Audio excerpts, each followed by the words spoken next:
Broadcasting from the business capital of the world, this is the Podcast Business News Network. And we are back with our friend, Dr. Kristen Eccleston. But you know what? I'm excited to see her because she's not just live on the podcast, she's on the Zoomcast today. Yes, ladies and gentlemen, it's our neurodiverse teacher. Welcome to the show today. How are you? I am great. Thanks so much for having me. It's so nice to see you in person. No, the energy, it's just extra special. Right? Please introduce yourself to everyone before we get started today. Thank you. Absolutely. Hello, everyone. My name is Dr. Kristen Eccleston, aka the neurodiverse teacher, and I focus on mental health and neurodiversity engagement in both the K through 12 and the corporate setting. And you're from where specifically? I am specifically out of the Washington, D.C. area, but I really do support everyone kind of nationwide and sometimes even internationally. Wow. I mean, you're working with families, individuals, schools. We've had such great conversations, businesses nationwide as well. Where do you want to start? I mean, since this is your first Zoom, right?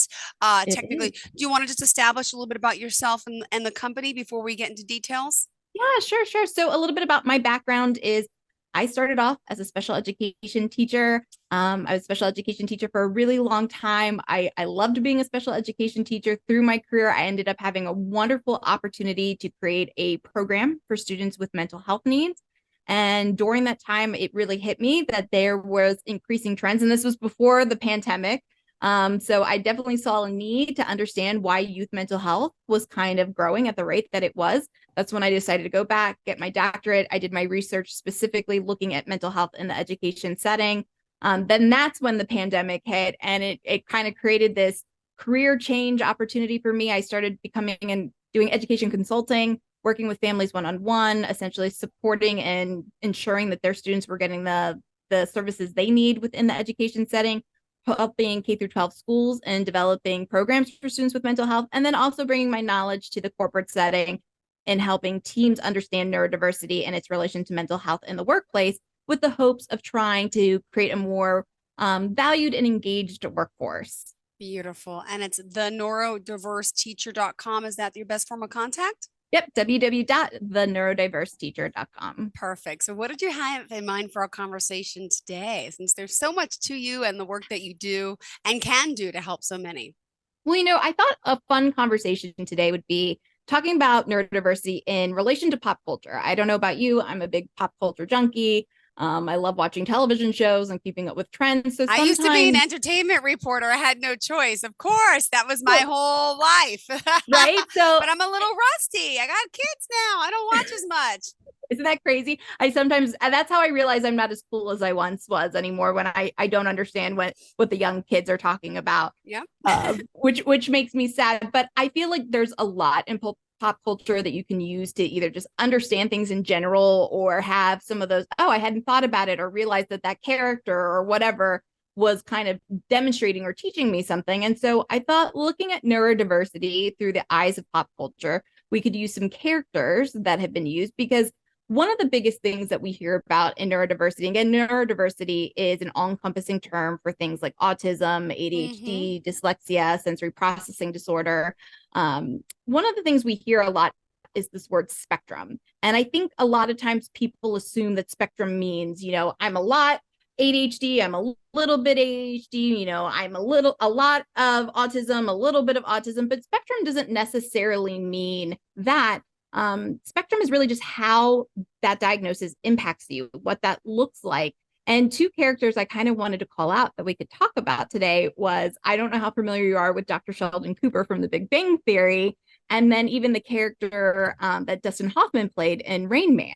Well, Rain Man, I know more of. I'm not up to par with that TV show. Everybody says, how could you never watch The Big Bang Theory? Years ago, I did, but I don't know. I'm clueless, but everyone says you have to watch it from start to finish. How many seasons is it? Do you know? I want to say, and it's funny, I just binged it. I want to say there's about 12 seasons. Okay, cool. So it's something on my list. So tell us more about it. Go ahead. Yeah, so I wanted to talk about, if you've ever seen the movie Rain Man, it stars Dustin Hoffman and Tom Cruise. You'll see an individual who comes across, I would say, awkward in the sense that, his verbal skills are not necessarily strong, but he's a genius, right? He can essentially go in and he's cheating cards essentially because he can count the cards, he can do the math, like crazy math in his head, but his social skills are not ones that I would say are a relative strength of his. And so I think oftentimes in pop culture, people see things like that, and then they get this mindset of what autism might look like, right? That, here's this brilliant guy, but he's not able to make these meaningful relationships or connections. He's kind of socially vulnerable in a sense. And I mean, he is. I mean, let's be honest, Tom Cruise's character takes advantage of him a little bit, right? And then we get fixated if you're not in this neurodiverse world, but that is what neurodiversity must look like for this particular person. But if you jump down to a character like Jim Parsons played in The Big Bang Theory, Dr. Sheldon Cooper, even though the series creator has never come out and said that, yes, this character has autism, I would say strongly that he does. But you see a character who, again, incredibly smart, can do high levels of math in his head, but he is able to make social relationships, although they might have some nuances associated with them at times. And what I mean by that is, he might be blunt with what he says. He might not take people's feelings into account at time, but he's still able to make social connections. He has friends, he has a relationship, he gets married. I think at some point he might even alludes to that he has a child. So both have autism, both incredibly smart, but both of them come and have different ways that they are essentially showing their neurodiversity or the impacts of their neurodiversity or the diagnosis of their neurodiversity is very different. And one being on the spectrum where they're able to have that social aspect, and the other being on the spectrum that they're not. And I think that's important to bring up, because I think oftentimes we all get these mindsets of what neurodiversity looks like, what autism looks like, what ADHD looks like. And then that's where these stigmas come from of what people can accomplish or what people can't accomplish with it. And by the way, I love that you have such a brain that is diverse, and but I mean, with your background, with everything that you do, and you're so knowledgeable. I mean, and you're working with children, and everything from little kids, right, to K through 12 or even older. And how are you sometimes brought in to diagnose someone as well? As that part of it, or do they come to you diagnosed? So I am not the type of doctor who does the diagnosing, but I will say that I have been doing this for long enough that I know what I'm looking at when I'm looking at it. And most of the time, parents will come to me and they'll give me a description of a child. And even before I've either seen what their diagnosis is, I can usually say, oh, does your child have X, Y, and Z? Or I even had a client recently where I was fairly certain that they had a specific diagnosis, and then a week later they ended up with that diagnosis. So again, I'm not the type of doctor who is doing the diagnosis, but when you've been doing this type of work for as long as I am, I typically am pretty good at knowing what I'm looking at when I'm looking at it. Got it. And the therapy you provide is so helpful. And now you're working with people, you say nationwide, one-on-one. So we're doing virtual calls with people, right? Are you doing in person as well? Because it might be hard for some people to get out, and especially someone with being diverse, or with, how do I say it, on the spectrum, or they may not feel uncomfortable leaving their home. So this might work best. Yes. So a lot of what I do is virtual. At times, if you are someone who I'm working with here in the Washington, D.C. area, and I need to go out and observe a child, I will physically go to the school setting and observe them there. But ever since the pandemic, a lot of people still subscribe to the whole Zoom meeting type of situation. And so I find myself predominantly on Zoom for meetings. And that the nice thing is that is what has allowed me, essentially, if there's a silver lining to the pandemic, be able to help people across the country is being able to do some of these meetings via Zoom. Got it. All right. Also, just want to point out, if you go to the website, theneurodiverseteacher.com, you can sign up there for a newsletter. But, she's working with families, she's working with students, especially K through 12. And really, we talked about diversity as well, how you help incorporate that into the corporate space, into daily life, and for everyone just to live a better life, which is your overall goal, is to help people, which is just so darn sweet. It really is. And what else do you want to add today? I mean, there's there's so much to you and what you're doing. So back to Rain Man. See, now I'm getting ADHD, maybe, I don't know. But, and you were talking about people with certain diversities living differently, and everyone is a unique individual. Yes. And the reason why people are thinking, okay, good to know. Why are you bringing this up? And one of the biggest reasons why I'm bringing this up, it doesn't matter if you're an educator or if you're in the corporate space. It's important to understand that if you ever have an employee who comes to you and says, hey, I'm neurodiverse, or hey, I have autism, or I have ADHD, don't expect it to look the same just, in comparison to a character that you've seen on television, or even from employee to employee. And that's kind of why I made that comparison of Rain Man to Dr. Sheldon Cooper. Both of them have brilliant minds that allow them to do math that I sure as heck can't do. But they both present very differently from one another. And it's important to keep that in mind, especially if you're an employer and you have somebody who comes to you and says, discloses, hey, I have ADHD, hey, I have autism, or hey, I have ADA and I need this accommodation or this support, not to put them in a bucket that, okay, this is what they look like, this is how they operate. Just because you've met one person with autism or ADHD does not mean that you have met everybody with autism and ADHD. So to get in this mindset that, okay, this is how I'm either going to approach them, this is how I'm going to provide support. You can't assume it's going to be a one size fits all for every employee who falls into that category. And it's important to know that needs are going to look different. And that's a lot of why I come in and I help with that type of training, especially in the corporate setting, is trying to point out and help with some of these things, because it's going to be very different as far as engagement goes for the individual, as far as feeling valued goes for the individual.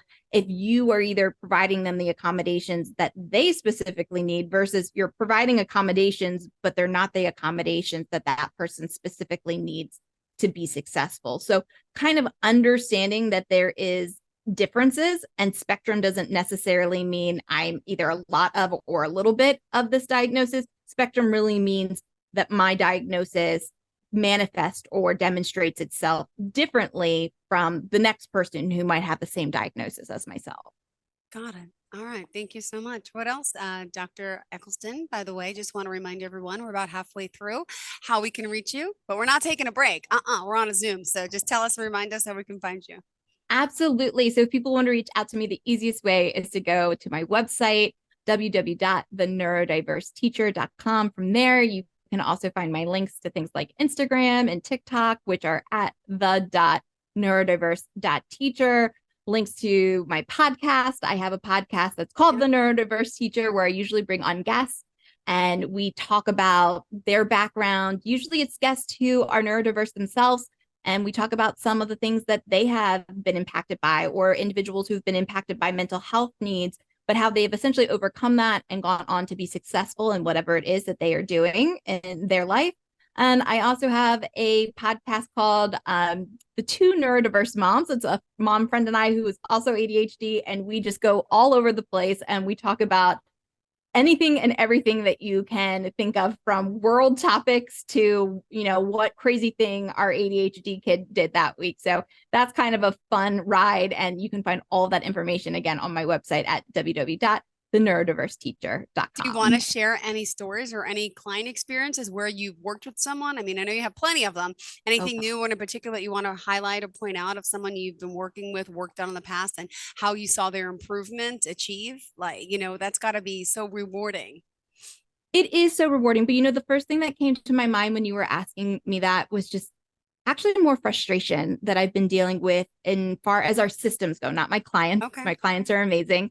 But as systems go, I'm talking specifically more about the education setting in reference to this. And I know right now with everything that is happening in the world, we talk a lot about mental health. We talk a lot about youth mental health needs. I know in July, the White House released a press release speaking about the youth mental health crisis and what they were going to be doing to combat it. And a lot of that press release had to deal with, I'm going to put more social workers and psychologists in school systems. But I can tell you one of the largest school systems in the country right now has a deficit of 40% of having access to psychologists. And when we talk about student mental health needs, sure, we've sent teachers to trainings and, they've been able to check that box. But I go into these meetings and this is not just one school system. I work with school systems across this country. And I will say some are better than others, but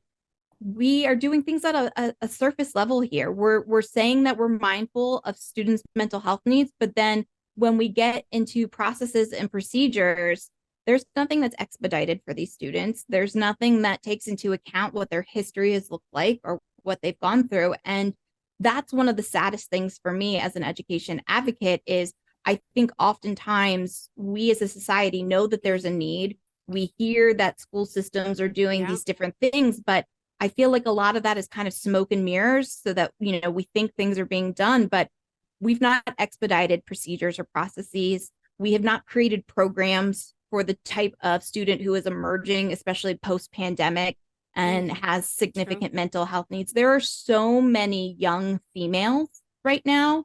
I can't tell you how many clients I work with who have a profile of being a young female who are incredibly bright. I mean, pure cancer level type of bright, but there's social emotional needs associated with it. And I mean, significant social emotional needs. And there's no programming for them, because for a long time, little girls didn't have autism or ADHD, and we have forgotten about them, but they are demonstrating themselves. They're out there, and we're trying to shove them into programs that have more dysregulated little boys in it.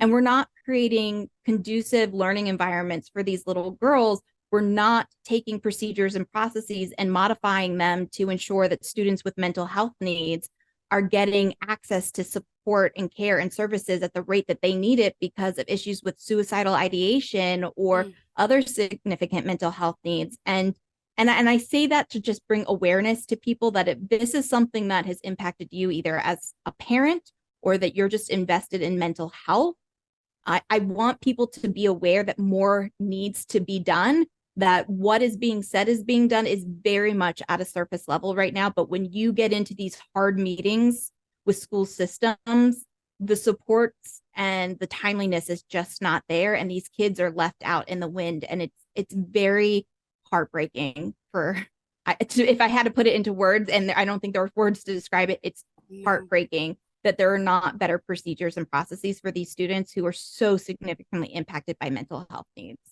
And speaking of mental health, I'm just going to bring this up. It's more on the downer side, obviously. But look, with all these mass shootings happening in these elementary schools, like the one just the other day in Nashville, and there it seems to be a recurring issue, mental health now more than ever. And teaching our children about this potential danger in school, and that's something we didn't face when we were younger. How is that affecting it? Knowing that we're doing drills and why and active shooters in the class go. I have a 6 and 8-year-old under the class. Why cover the door? Like that's a whole nother area which I'm sure it comes part of your work as well. Oh yeah, and I don't think people realize the level of trauma that it gives to kids, even if they're not recognizing it now. I mean, can you imagine if those were the type of things that you had to be concerned about? Could somebody come to my school, which is supposed to be, I mean, think about school's supposed to be a safe place where you feel nurtured and encouraged. But if you have to constantly think, could I get hurt today? Or even as a teacher, could I lose my life trying to protect children? Every single day I drop my children off at school as I'm driving away. That really sad thought goes through my mind that could this happen here? Could this be? Yeah. And it's heartbreaking to me. And I'm not somebody who typically likes to push political things. And I'm not, I promise I'm not going to push any kind of political agenda because I really am someone who likes to hear everybody's opinion. I value everyone's opinion. Doesn't mean I have to agree with it.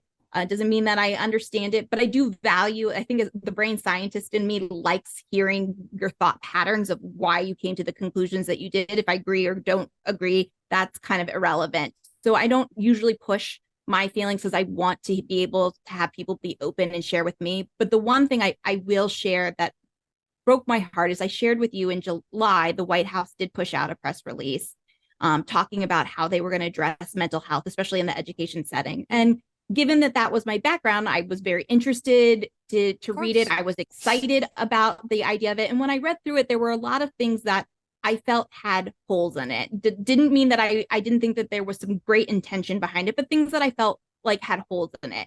And when I tell you I took to LinkedIn and I reached out to 20 plus or more people who I thought would be a good contact. And I took to directly reaching out to the White House and the Department of Education. And I was very careful in my rhetoric too, because I can't stand it when people do nothing but complain, but don't offer solutions. That's not how I come at it. I came at it very carefully in the sense of, hey, this is great, but this is my background and I want to help, not pointing fingers, but I want to help. I want to be able to kind of help you iron out some of the wrinkles here. I think you've got a good plan, but we can make it stronger. Let me help you. Here's my background. Here's everything I've done. When I tell you 0 people responded to me, Jill, and I know I'm not like the coolest thing since sliced bread. That's okay. But I feel like when you got people with backgrounds who are saying we can okay, you've got a great start. To help. Right. I'm offering my services like for free. I just want to help, like genuinely help. Not one person. Not one person. And again, like I said, I was so careful with my rhetoric. I didn't want it to come across offend anyone. Fingers, oh, this is nothing. It was all like, great start. Here's my background. I want to collaboratively work with you to make this stronger because I've done I have a whole dissertation and research that I did in this area. It's, I said, I'm not just Joe Schmo off the street who's like, this is a horrible plan. Like, I have the credentials to back up what I'm saying and the experience, and not one person responded to me. And that's kind of also just aids into why I feel like so much is smoke and mirrors, but not the action behind it. When you have one of the biggest school districts in the country who has a 40% deficit in having psychological staffing, and one of the things said in that press release is, we're going to put more psychologists and social workers in schools, maybe take me up on my offer next time. Because because we have an issue on our hands here, and we're not doing, we got a lot of issues on our hands. I'm not going to pretend this is the only one, but we've got to be doing better, because then when things like Nashville happen, who's to say you could prevent it or you couldn't? But I feel like there definitely was more that could have been done in a lot of different areas associated with that. Gosh, thank you. I'm so sorry no one reached out. I can't believe it. I'm glad we followed up and talked about that. That is just a shame. And it just shows you how ignorant. And I'm sure you've contacted the right people and their people and their people. But I took do to your best. You're going directly to the sources and then to LinkedIn and anybody. And we talked last week. I was in public relations. I know who are the people you're supposed to reach out to. I did the right channels. It's not like I went to, hey, Mr. Biden, President Biden. Like, I went through the right channels in the hierarchy type of thing. Well, you know what? Let's never say never. You never know. It's still positive. You're right. Well, we'll keep positive. I'm here. I want to help. I promise you, like that. That is genuinely my intention, is to help and to correct a problem. Obviously, that is such a huge deficit right now. Oh, right. We just only have that 2 minutes left in the show. My goodness, it happened so quick. What else did you want to share for today? My biggest message or takeaway today was just, one, starting to break down some of those stigmas, getting people to understand the differences. And then, yes, I got a little bit on my soapbox today. So thank you for allowing me to do that. But I'm at a point now where I think for a long time, I tried to be, middle of the road on things. I'm not someone who wants to make huge waves, but I think we're at a point now where we've got to start making these waves in order for people to understand that you might think that things are all well, that, we're putting out these, hey, we're having teachers do this training or that training. But when we get down to it, procedures and processes have not changed. And that is significantly impactful. When you have a student who has tried to recently kill themselves, and then it takes almost 8 months to get them supports and services that they need, we're not doing things right. No. Definitely not. And thank you for being here as an advocate for so many children and adolescents. And she wants to help. Reach out, Dr. Kristen Eccleston. Remind us again how we can do so. Absolutely. The best way is to go to my website, www.theneurodiverseteacher.com. You can find all of my links, my email, everything to reach out to me is all there. Perfect. Thank you so much. Pleasure having you. And thank you for the conversation today. Not always easy, the topics that you deal with and the people you're helping. It's mental health is a big issue. And I commend you for doing what you do and looking forward to the next time we get to speak or hopefully again on Zoom. I look good to see you. Really. Absolutely. Thanks so much, Jill. I appreciate Thank your you. And time. have a fantastic weekend. I appreciate you. Thank you. Are you looking for even more of the podcasts and hosts that you love? The Podcast Business News Network is proud to announce that you now have even more ways to listen live. Check out the MyTuner Radio, online radio box, and Simple Radio apps on iOS and Android, or find us online. Search for Business News Network on mytuner-radio.com or search Podcast Business News Network on streama.com and onlineradiobox.com/US. Take your podcast on the go and don't miss a minute of the action.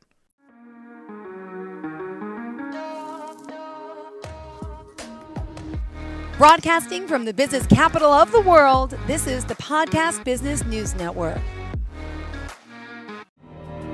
For nearly 2,000 severely injured veterans, everyday life has become filled with barriers. Day-to-day simple tasks can become pretty daunting. I have to carry my chair up 2 flights of steps or have somebody do it for me. What scares me the most is just the falling.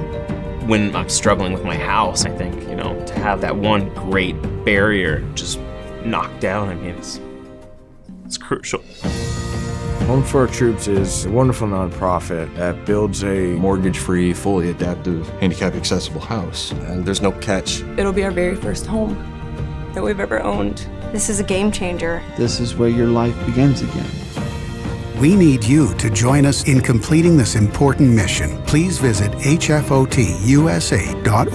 and help build homes and rebuild lives. Because of you, everything's going to be okay.